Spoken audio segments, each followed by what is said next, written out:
15 साल में अलेक्जेंडर ने एक भी लड़ाई नहीं हारी। अलेक्जेंडर को खुद एरिस्टोटल ने पढ़ाया था। अलेक्जेंडर की मृत्यु दुनिया में सबसे बड़ी रहस्य की बात है। ये है अलेक्जेंडर द ग्रेट उर्फ सिकंदर महान की कहानी और आप देख रहे हैं ग्लोबल कहानियां।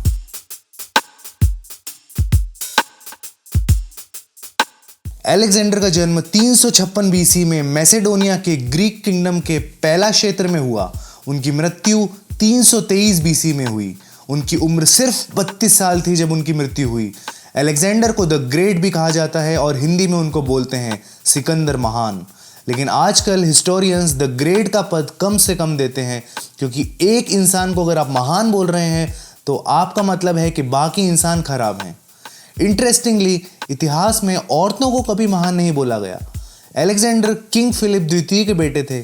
अलेक्जेंडर जब सिर्फ और सिर्फ 13 वर्ष के थे तब उन्होंने एक ऐसे घोड़े को काबू में किया जिसको बड़े बड़े घुड़सवार और योद्धा काबू में नहीं कर पाए।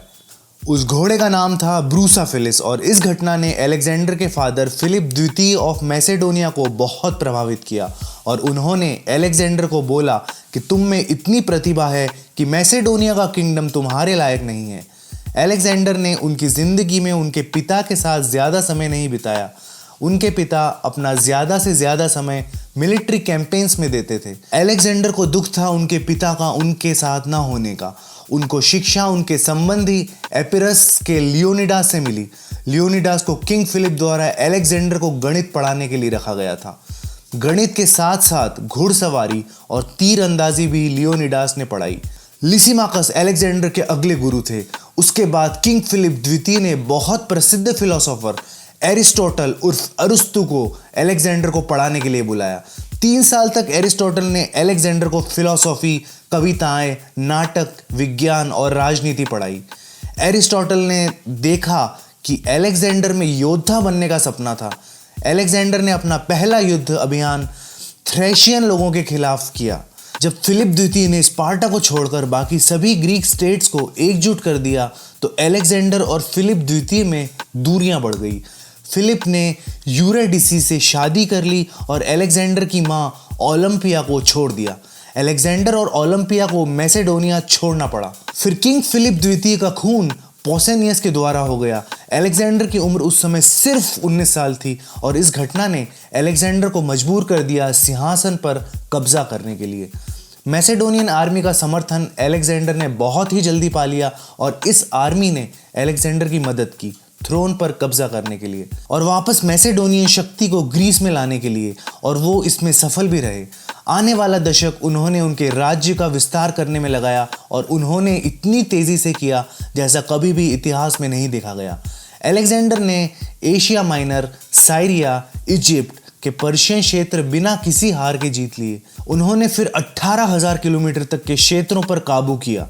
पश्चिम के ग्रीस से लेकर उत्तर के डेन्यूबे तक और दक्षिण के इजिप्ट से लेकर पूर्व के भारतीय पंजाब तक जीते और ये पूरा क्षेत्र व्यापार से बांधा। अलेक्जेंडर एक बहुत ही बढ़िया जनरल थे। ये चीज़ में विवाद है कि उनकी रणनीति सही में शानदार थी या फिर उनकी आर्मी के पास बेटर टेक्नोलॉजी थी जिससे वो जीते। खासकर उनके पास बहुत लंबे लंबे भाले थे जिनको वो सेरिसास कहते थे। उनको एक अच्छा जनरल इसलिए भी कहा जाता है क्योंकि नेपोलियन अलेक्जेंडर से ऑब्सेस्ड था। उसको अलेक्जेंडर का जुनून सवार था। लेकिन एक बात ध्यान में रखने वाली है कि अलेक्जेंडर अपने राज्य को बनाने में इतने काबिल नहीं थे। ये बात सही है कि उन्होंने बहुत सारी जगह पर कब्जा किया, लेकिन वहाँ पर वो अपने राज्य को बना नहीं पाए। कहने का मतलब ये है कि अलेक्जेंडर चीज़ें तोड़ने में अच्छे थे लेकिन बनाने में नहीं।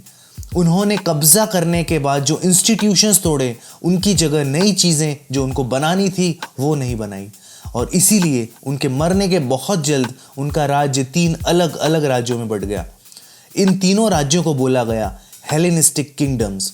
इससे हम ये समझते हैं कि उनको जीतना तो आता था लेकिन राज्य को इतने अच्छे से चलाना नहीं। हेलेनिस्टिक किंगडम्स को अलेक्जेंडर के जनरल्स ने रूल किया और वो बहुत इंपॉर्टेंट डायनास्टीज बने। उनकी मृत्यु के बाद दुनिया में उनका प्रभाव आज तक बना रहा। जब अलेक्जेंडर की मृत्यु हुई तब रोमन्स से नेपोलियंस तक सभी ने उनको इंपॉर्टेंस दी।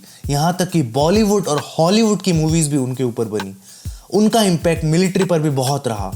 और उन्होंने एब्सोल्यूट मोनार्की को रोमन दुनिया में परिचय करवाया।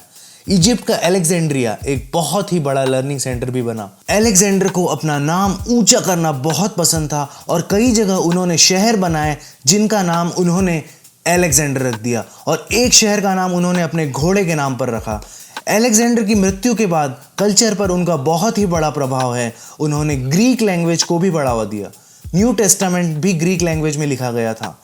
इसको कोई भी झुठला नहीं सकता कि अलेक्जेंडर एक बहुत ही अच्छे योद्धा और जनरल थे, लेकिन साथ ही साथ उनकी वजह से व्यापार में काफ़ी बढ़ावा आया, क्योंकि लोग उनको इतना महान मानते थे कि जब उनकी मृत्यु हुई और उसका कारण प्लूटार्च के द्वारा बुखार बताया गया तो लोगों ने कहा इतना बड़ा इंसान बुखार से कैसे मर सकता है, और अलग अलग लोगों ने उनकी मृत्यु के प्रति अलग अलग धारणाएं बना ली।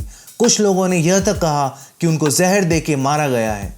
कारण चाहे जो कुछ भी हो, अलेक्जेंडर हमेशा सबके लिए एक प्रेरणा बन के रहेंगे और उनकी कहानी आने वाले हजारों लाखों साल तक जिंदा रहेगी। तो ये थी अलेक्जेंडर की कहानी। आप और किस व्यक्ति की कहानी इस चैनल पर देखना चाहते हैं हमें कमेंट सेक्शन में बताइए। वीडियो को लाइक कीजिए और चैनल को सब्सक्राइब करना ना भूलें, और देखते रहिए ग्लोबल कहानियां।